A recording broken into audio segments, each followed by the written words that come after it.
All right, so what I want to do now is focus a bit more on the addition operator in JavaScript. We're going to see some strange things that are going to happen because of the type coercion. And so we already saw that the addition operator can be used to concatenate strings, or this just means to join strings together. So let's quickly recap this with an example. I'm going to go const, and I'm going to do first name again, and I'm just going to set that to John.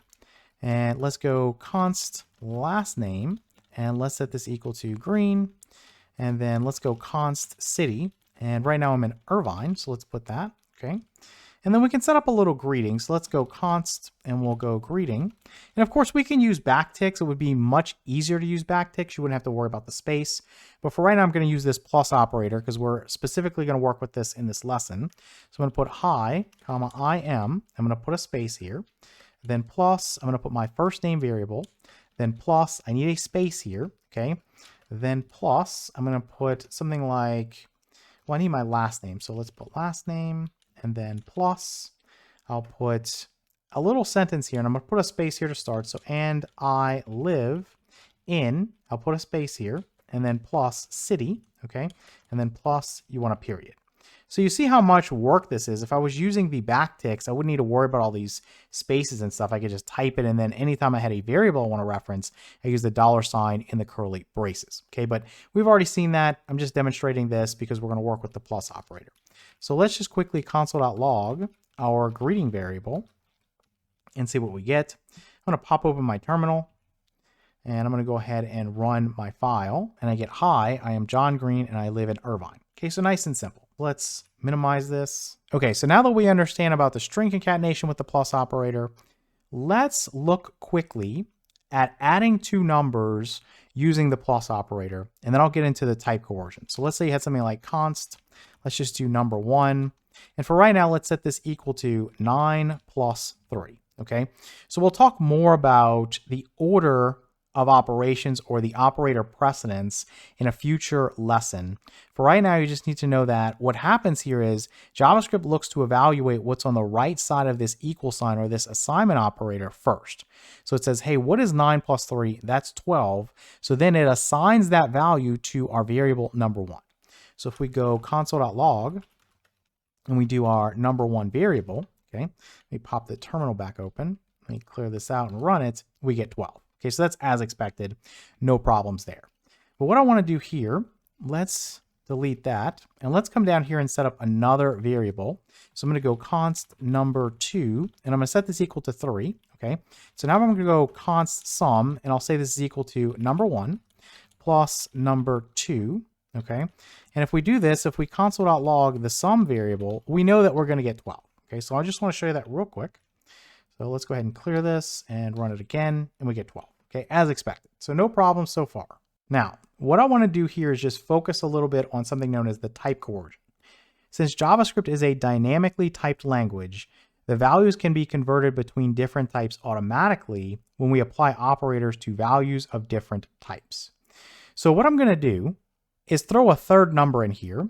So I'm going to go const number 3. And I'm going to set this equal to 5, okay? And I'm going to update this over here to put plus number 3 now, okay? So what I'm going to do here is change this first number into a string, okay? So if I console.log this sum variable now, what do you think is going to happen? Do you think that you're going to get 9 plus 3, which is 12, plus 5, which is 17, okay? Is that what you think is going to happen? Well, actually what's going to happen, let me run this real quick and then I'll explain it. So let's clear this and run this, and you get 935. So 935. Notice the color, it's a string, okay? So let's minimize this and think about what's going on here. So when you look at the right side of this equal sign or this assignment operator, you start with the number 1, which has a value of 9, and it's the string 9, okay? So let me just put a comment here. This is a string, okay? And then this guy is a number. We know that. And then this guy is a number. We know that. Okay, so let's focus in on this. So we have number 1, which is a string, added to number 2, which is a number. Well, what happens is JavaScript has to make a decision because you have two different data types.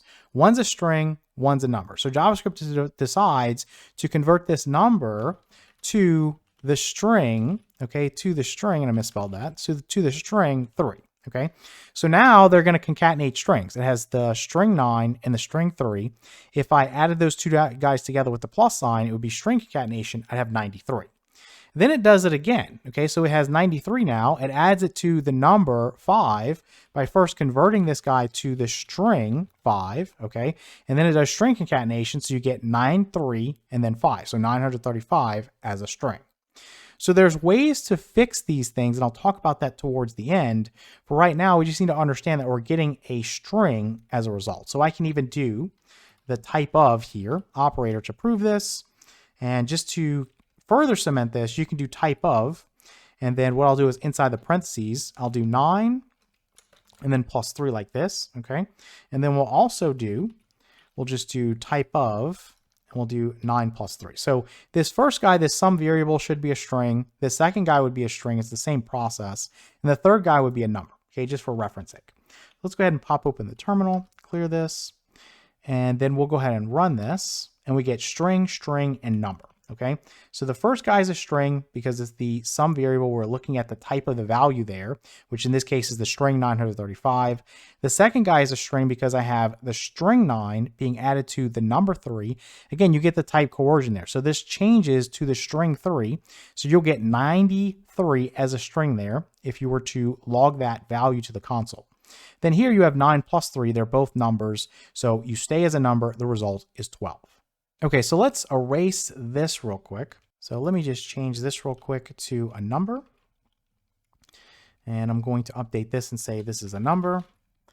And I'm going to update this and say this is a string. And let's go ahead and get rid of this part here. So let's take this out. Okay, so now I'm going to update this down here to be a string. And I want you to think about what the result is for sum. So now I'm going to just console.log sum, and we still have the type of there, so we'll do both of them. But before I run it, what do you think is going to happen? You have the number 1, which is 9, the number 9, plus you have the number 2, which is 3, the number 3. So 9 plus 3 is 12. So this part right here should give you 12. So then plus you have your number 3. Number 3 is the string 5. So now it's going to do your type coercion. Okay, so you're going to have the 12, okay, the result of 9 plus 3, plus your 5, that string. So if I took 12 and I slapped a 5 on the end of it, again, concatenating strings there, I would get 125. So let's go ahead and run this guy, clear it out, and run this, and we do get 125, and then string. Okay, so that's just a few simple examples. I want to show you one other example with a Boolean value. Again, these are just to get us started to think about things, because as you progress through this course, you're going to see lots of examples where you need to deal with type coercion, and you need to be aware of it in your own programming because it can cause a lot of errors and bugs. So let's do something like const number 1 is equal to 12, and then const Boolean 1, and we'll set this equal to true. Okay, remember, a Boolean value is either true or false. Okay, it's one or the other. So what would happen if I did const sum is equal to number 1 plus Boolean 1, and I console.log the sum variable. So what's going to happen? I have 12, and then I have true. Well, what's going to happen is JavaScript's going to coerce the true into a 1. Okay, so false will be coerced into a 0, and true will be coerced into a 1. And we'll revisit this later on. But for right now, we should know that we would get 12 plus 1, which is 13. So let's pop this open. So we'll clear this and run this, and we do get 13. So if I push this down, let's say I change this to false. Well, we would have 12 plus 0, which is now going to be just 12. So clear this and run this, we get 12. So lastly, let's quickly think about one way that we can deal with this situation. Suppose that we had something like the number 12 as a string. And let's say we had this as just a number 5, and I'm going to change this to number 2. And let's just go ahead and update this to number 2. Okay. So how could we deal with this situation where we're getting a string, but we need to add it as a number? Well, there's a couple of different methods that are built into JavaScript. We'll look at parseInt and parseFloat later. For right now, I'm just going to use number. Notice how the N is a capital N, okay? This should be able to pop up for you in Visual Studio Code. If you put a lowercase n there, it won't work, okay? So make sure it's a capital N. Then you're going to surround this guy with parentheses. So now what's going to happen is JavaScript's going to take what's inside the parentheses and try to convert it into a number for you. Then once that happens, we'll have this number 1, okay, which is 12 now as a number, plus number 2, which is 5 now as a number. So we should get 17. So if we console.log our sum variable now, okay, we should get 17. So let's go ahead and run this. And we get 17. And you can even look at the type of here. So let's do type of, and we should see it as a number, right? Because JavaScript did this for us because we used our number method. So we do get number there. Now, one last thing about working with this guy. In some cases, you might try to convert something into a number and it's not able to be converted. So let's say I wrote out the word 7. Okay, we know this is the number 7 written in a word form. Well, if JavaScript sees this, it's not going to know that, hey, I want the number 7. So what's going to happen is you're going to end up with something known as not a number. We'll cover this later on in the course, but for right now, you would see that the result of this would be not a number. Okay, so what happens is you get not a number as the result from this, and then not a number plus 5 would give you not a number. So let's just quickly see this real quick. So let's clear it. Let's run it. You get not a number. And if you did type of here, so type of, what do you expect to get? So let's go ahead and open this, clear it, and run it, and you get number, which is a bit surprising.